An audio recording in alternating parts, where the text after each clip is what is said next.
Hello అండి, ఆత్మీయులందరికీ నమస్కారం. మా వంటశాలకి పునఃస్వాగతం. నేను ఈరోజు రొయ్యల కూర వండుతున్నానండి. రొయ్యల కూరని చాలా రకాలుగా వండొచ్చు. టమాటా వేసి వండొచ్చు, తర్వాత వంకాయ వేసి వండొచ్చు. కాకపోతే ఇవాళ నేను దోసకాయ వేసి వండుతున్నానండి. మరి అది ఎలా చేయాలో చూద్దామా? ఇదిగోండి, నేను 100 గ్రాములు రొయ్యలు తీసుకున్నానండి. వీటిని ఇప్పుడు క్లీన్ చేసుకోవాలన్నమాట. ఇదిగోండి రొయ్య ఇలాగ ఫస్ట్ దీన్ని తీసుకోవాలి. వీటికి కాళ్ళు ఉంటాయండి, ఇలా వాటిని గిల్లేయచ్చును. ఇక తర్వాత తోక ఉంటుంది, అది కూడా తీసేయచ్చు. ఇదిగోండి ఇది తల అన్నమాట. ఈ తలని ఇలా గిల్లేయాలి. ఇదిగోండి ఇలాగా నీట్గా అయిపోద్ది. ఇప్పుడు దీన్ని కొంచెం వేడి నీళ్ళు వేసి కడిగేయాలి. ఆ వేడి నీళ్ళు వేసి ఎందుకంటే కడగటం, దాంట్లో ఏమన్నా మట్టి కానీ ఇసుక లాంటిది ఉంటుంది. సముద్రంలో ఉంటాయి కదా, కాబట్టి వాటికి ఉండే ఇసుక పోద్ది అనమాట వేడి నీళ్ళలో కడిగితే. ఇదిగోండి ఇది ఒక పెద్ద ఇంత పెద్ద కాయ అండి, దోసకాయ. దాన్ని పొట్టు తీసేసి లోపల ఉండే గింజలన్నీ తీసి పడేసాను అనమాట. ఇలా మీడియం సైజు కోసుకోవాలి ముక్కలు. మరి చిన్నగా కాదు, మరి పెద్దగా కాదు, ఇలా మీడియం సైజు కోసుకోవాలి. 2 పెద్ద ఉల్లిపాయలు అండి, సన్నగా కట్ చేసి పెట్టుకున్నాను. కారము, పసుపు, కాస్త కొత్తిమీర తరుగు, సాల్ట్, అల్లం వెల్లుల్లి పేస్టు, 4 పచ్చిమిరపకాయల చీలికలు, కొంత కరివేపాకు. ఇదిగోండి ఇలాగ నీట్గా చేసేసాను ఇవి. ఇప్పుడు వీటిని కడగాలి. కొంచెం ఇలాగా పిసుకుతున్నట్టు కడుక్కోవాలండి. ఏం కాదు, ఇరిగిపోతాయని ఇలాగ అంటారు, కానీ ఏం లేదు. ఎందుకంటే 2 సార్లు కడిగితే ఏంటంటే దాంట్లో ఏమన్నా ఉన్నా కానీ ఇసుక అలాంటివి పోతాయి అన్నమాట. ఇదిగోండి ఇలాగా నీళ్ళు రంగు మరే చూసారా. ఇంకోటి ఇలాగా పిసికి కడగాలన్నమాట, కొంచెం నలిపినట్టుగా. దాంట్లో ఏమున్నా కానీ మొత్తం వచ్చేస్తుంది. ఇదిగోండి 2 సార్లు గట్టిగా నలిపేసి కడిగితే ఇదిగోండి ఇలాగ అయ్యాయి చక్కగా రొయ్యలు. చూడండి, ఓ పావు నూనె వేసానండి. ఈ నూనెలో ఏంటంటే ఇవి రొయ్యలు ఏపి తీసేయాలి.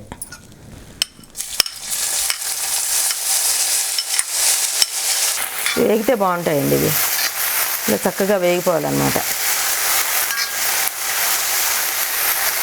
చాలా వాటిలలో వేస్తారండి ఈ వంటకం.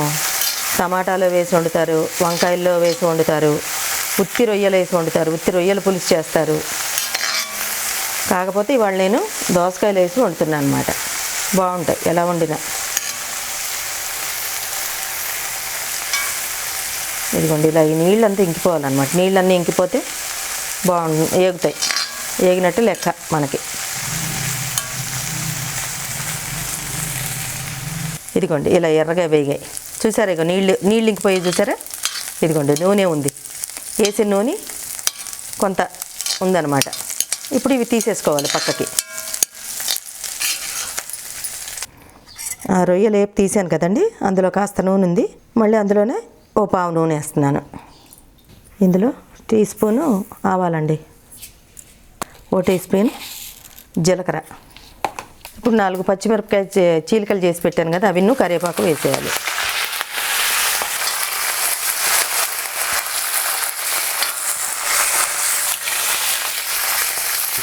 దీంట్లోనే ఉల్లిపాయలు వేసేయాలండి. కొంచెం వేగనివ్వాలి ఇవి దోరగా.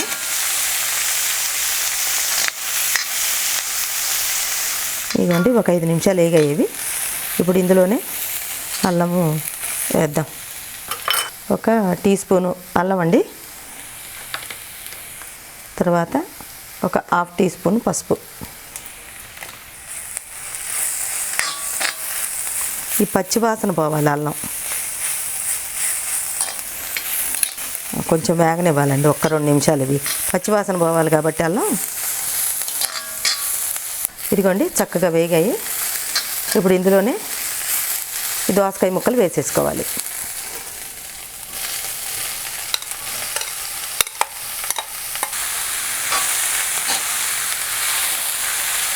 కొంచెంసేపు ఒక 5 నిమిషాలు మగ్గనివ్వాలి. ఓ టీ స్పూను ఉప్పు వేస్తున్నానండి. ఉప్పు వేసాను కదా, ఉప్పు వేసిన తర్వాత ఇలా కొంచెం తిప్పేసి మూత వేసి పెట్టామంటే నీరు ఊరుద్ది. ఆ నీరు ఊరటం వల్ల ముక్క కాస్త మెత్తబడుద్ది అనమాట. ఇదిగోండి మగ్గింది ముక్క. ఇప్పుడు దీంట్లో కారం వేసుకోవాలి. నీళ్ళు ఊరాయి చూసారా. ఇప్పుడు దీంట్లో కారం వేయాలి.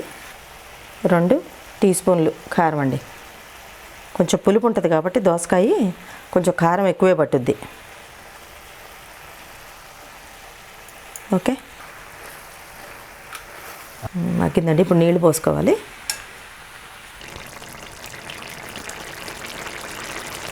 ఉడికిపోయిందండి. ఇప్పుడు ఇది చక్కగా ఉడికింది. ఇప్పుడు దీంట్లో కొత్తిమీర జల్లేయాలి.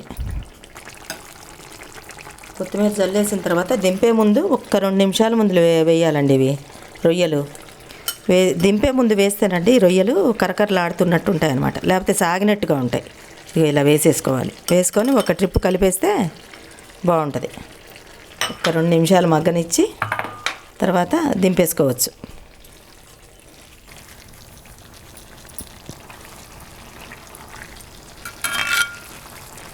చపాతీలో బాగుంటుంది, అన్నంలోకి బాగుంటుంది, దేంట్లోకైనా బాగుంటుందండి.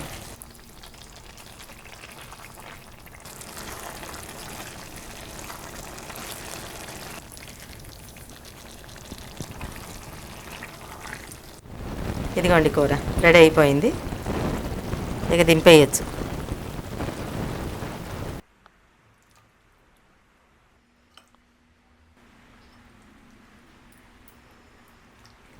ఇదండి ఇవాళ రొయ్యల దోసకాయ కూర. ఇది అన్నంలోకి బాగుంటుంది, చపాతీలోకి బాగుంటుంది. అన్నంలోకి అయితే కంపల్సరీ చారు ఉంటే బాగుంటుందండి. ఇదే ఇవాళ రెసిపీ. మరో రోజు మరో మంచి రెసిపీతో మీ ముందుంటాను. సెలవా మరి.